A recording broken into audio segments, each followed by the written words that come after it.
جو کہیں گے ریکوائرڈ جو اکوموڈیشن ہے سرکاری اسکولوں میں ہے. منیمم جو ہے منیمم اگر آپ کے پاس 6 کلاسز ہیں KG اور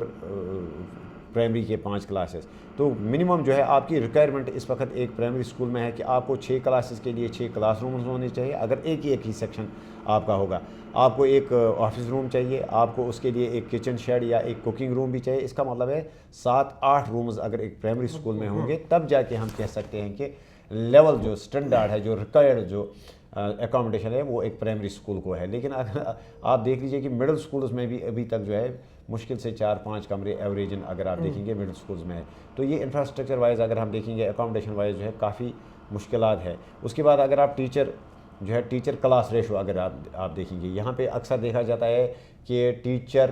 اسٹوڈنٹ ریشو دیکھا جاتا ہے. لیکن کسی کلاس میں چاہے 5 بچے ہوں, کسی کلاس میں چاہے 30 بچے ہوں, ایک استاد کو تو ایک کلاس پڑھانا ہے. تو کلاس اور ٹیچر کا ریشو ہمیں دیکھنا ہے. اگر آپ دیکھیں گے کسی بھی مڈل اسکول میں, کسی بھی پرائمری اسکول میں جو ہے, اسپیشلی پرائمری اور مڈل اسکولز میں کی اگر ہم بات کریں گے, تو کہیں پہ بھی برابر ایک کلاس کے لیے ایک ٹیچر اویلیبل نہیں ہے. تو اگر ایک ٹیچر برابر 10 سے لے کے 4 بجے تک اگر وہ ساری کلاسز بھی پڑھاتے ہیں, تب جا کے بھی جو ہے وہ ساری کلاسز جو ہے نہیں پڑھا پاتے. اور آپ کو تھوڑا سا روکنا چاہوں گا, میں آپ سے یہ بھی جاننا چاہوں گا کہ حال ہی میں بتایا یہ گیا کہ بہت سارے ایسے سکول ہیں جموں کشمیر میں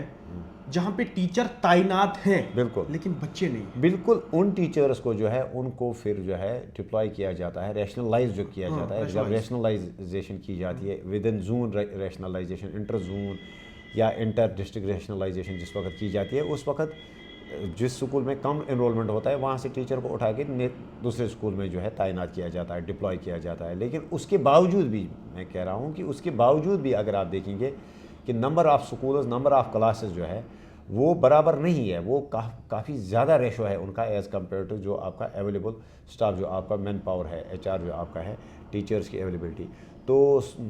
سکولز اگر آپ بند بھی کراتے ہیں جہاں کم انرولمنٹ ہے یا زیرو انرولمنٹ ہے, وہ حل نہیں ہے اس چیز کے لیے. کہیں کہیں جو ہے نیا اسکول مان لیجئے آپ جو ہے اسٹیبلش کیا گیا ہے کسی دور دراز علاقے میں, کہ وہاں پہ جو ہے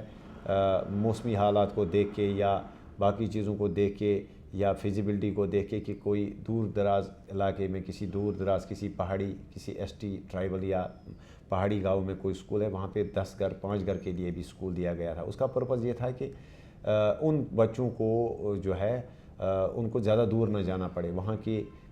جغرافیکل, وہاں پہ ٹوپوگرافک کنڈیشنز کو دیکھ کے. لیکن اس کے بعد اگر وہاں پہ انرولمنٹ کم بھی ہے ان سکولوں میں, ریئر ایکسیپشنل کیسز ہیں ایسے, تو ڈزنٹ مین کہ آپ وہاں پہ جو ہے اسکول کو بند کریں. پرپز جو تھا سرکار کا, جو اسکیمز کا, جو یہاں پہ الگ الگ اسکیمز جو لانچ ہوئی, جس میں اسکولز اوپن ہوئے, نئے نئے اسکول کھولے گئے, اس کا پرپز یہ تھا کہ آپ ہر کسی کے گھر تک اسکول پہنچائے. لیکن ایسا بھی ہے کہ کہیں کہیں اسکول ایسے ہیں جہاں پہ جو ہے رول کم ہے اور نیئرسٹ اسکول بھی زیادہ دور نہیں ہے, وہاں پہ اسکولز بند کرائے گئے. وہاں پہ جو ہے ریشنلائزیشن کے تحت جو ہے وہاں کے اساتذہ کو, اسٹاف کو جو ہے دوسری جگہوں پہ تعینات کیا گیا. تو یہ مسائل ہیں بالکل.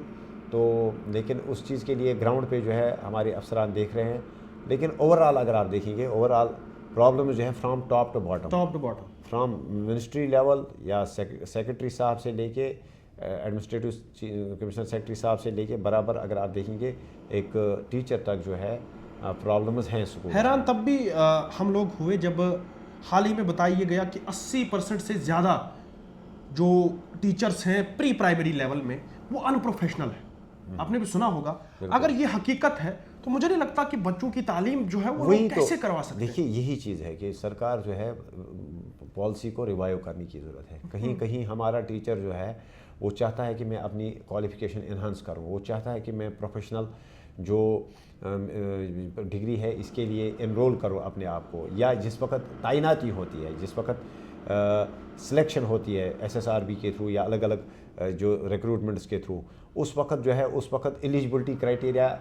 جو ہے ہمارا سسٹم, ہمارے افسران, ہمارا جو بورڈ ہوتا ہے وہ طے کرتا ہے. تو اسی وقت اگر آپ ان پروفیشنل ٹیچر کو اپوائنٹ کرتے ہیں, لیکن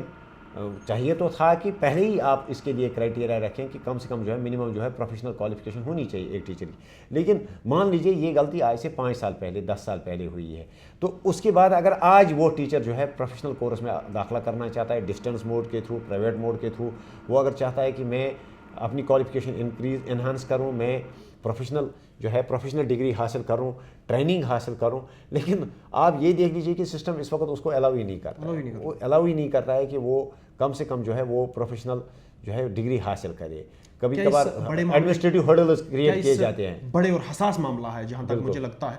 کہ اس بڑے اور حساس معاملے کے اوپر آپ لوگ بات کرنے جا رہے ہو, اور اس کے بعد جموں کشمیر کی جو نئی سرکار, چنی سرکار ہے, وہ اس معاملے کو جو ہے وہ سنگیان میں لے سکتی ہے. بالکل بالکل ظاہر سی بات ہے, ہماری ڈیوٹی ہے, ہمارا فرض ہے کہ ان معاملات کو جو ہے ہم سرکار میں جو بیٹھے لوگ ہیں, چاہے ایک زڈیو جو ایک بیسک آفیسر ہوتا ہے, ڈی ڈی او ایک زون کا جو افسر ہوتا ہے, اس سے لے کے منتری صاحب یا چیف منسٹر صاحب تک, کمشنر سیکرٹری صاحب تک, ہم ان معاملات کو سرکار کی نوٹس میں لائیں گے. دیکھیے مثال کے طور پر ہم یہ دیکھیں کہ اگر میں آن دا بیسس آف ایکسپیرینس اگر میں کہوں میری کانسٹیچوئنسی کے مسائل ہیں کہ وہاں پہ deputy C Os, Z Os, principals, headmasters کی کافی ساری پوسٹیں جو ہے ویکنٹ ہیں. ایک ہیڈ ماسٹر, ایک زڈ او, ایک ڈپٹی سی او, یہ ایک ڈی ڈی او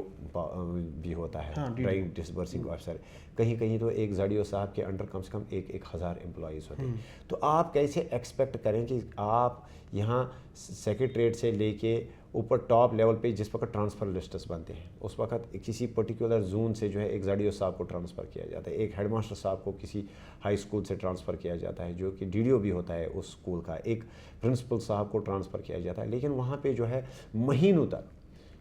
تک جو ہے پھر ایون کہ کہیں کہیں سالوں تک جو ہے ڈی ڈی اوز نہیں آتے ہیں. اب اگر ڈی ڈی او نہیں آتا ہے, اگر آپ کو پرابلمز ہے, اگر آپ کے پاس اویلیبلٹی نہیں ہے آفیسرس کی, لیکن منیمم آپ کو چاہیے تھا کہ آپ وہاں ایڈیشنل چارج جو ہے کسی نیئرسٹ آفیسر کو دے دیں, کسی نہ کسی کو دے دیں, تاکہ آپ کے امپلائی سفر نہ ہوں, آپ کے ٹیچر سفر نہ ہوں. لیکن ان چیزوں کو جو ہے ہارڈلی جو ہے سسٹم میں اوپر بیٹھے لوگ جو ہے, کبھی کبھار ایسا بھی ہوتا ہے کہ ان چیزوں کی طرف ہارڈلی دھیان دیا جاتا ہے, مشکل ہی سے جو ہے ان چیزوں کو مد نظر رکھا جاتا ہے. اس سے کیا ہوتا ہے کہ آپ کا ورک کلچر جو ہے وہ سفر ہوتا ہے. آپ کیسے ایکسپیکٹ کریں کہ آپ کے ایک پرٹیکولر زون میں 500 سے لے کے 1,000 امپلائیز ہیں, خاص کر جس میں زیادہ تعداد جو ہے ٹیچرز کی ہوتی ہے, ان کی تنخواہیں جو ہیں وہ واگزار نہیں ہوتی ہیں, 1-2 مہینے سے جو ہے وہ تنخواہوں سے محروم رہتے ہیں. تو آپ کیسے ایکسپیکٹ کریں کہ وہاں سدھار آئے گا ورک کلچر میں؟ آپ کیسے ایکسپیکٹ کریں کہ وہاں پہ جو ہے اس افسر کو, ڈی ڈی او کو جو ہے وہاں جو نان ٹیچنگ سٹاف ہے, جو صفائی کے لیے ہوتے ہیں, جو چوکیدار ہوتے ہیں, یا آیاز آج کل ہے, یا وہاں پہ جو پیمنٹ ڈسبرسمنٹ آپ کو کرنی ہوتی ہے ایم ڈی ایم کے لیے, اس کے انگریڈینٹس کے لیے, کہ کھانے پکانے کے لیے اس میں جو انگریڈینٹ چارجز ہوتے ہیں یا کوکنگ چارجز جو ہوتے ہیں. تو آپ جب تک آپ ایک سکول میں جو بیٹھے ہوئے کک تک اس کی تنخواہ نہیں پہنچائیں گے, جب تک آپ وہاں جو اس کا جو ڈیلی خرچہ آتا ہے جب تک آپ وہ نہیں پہنچیں گے, تب تک آپ کیسے ایکسپیکٹ کریں کہ وہاں سدھار آئے گا؟ وہاں پہ جو ہے وقت پہ جو ہے بچوں کو, غریب بچوں کو کھانا ملے گا, ان کو وردی ملے گی, ان کو ٹیکسٹ بکس ملیں گی, یا ان کے اساتذہ کرام جو ہے وہ وقت پہ جو ہے اسکول آئیں گے. تو ظاہر سی بات ہے کئی ساری مشکلات ہیں جن کو دیکھنے کی ضرورت ہے, ریویو کرنے کی ضرورت ہے, جو ہم بھی سجیسٹ کرتے آ رہے ہیں. ہم نے گرانٹس کے دوران بھی ان چیزوں کو سامنے رکھا, ہم نے ڈیمانڈ آف گرانٹس کے دوران ہم نے ان رائٹنگ بھی آنریبل منسٹر صاحبان سے لے کے کمشنر سیکرٹری صاحبان کو دیا. ہم نے جو ہے ہم سجیسٹ بھی کریں گے, ہم ہاؤس میں ان چیزوں کو جو ہے اٹھاتے بھی ہیں. چلو, بہت بہت شکریہ وقت دینے کے لیے اور ٹائم کے ساتھ بات کرنے کے لیے. Thank you.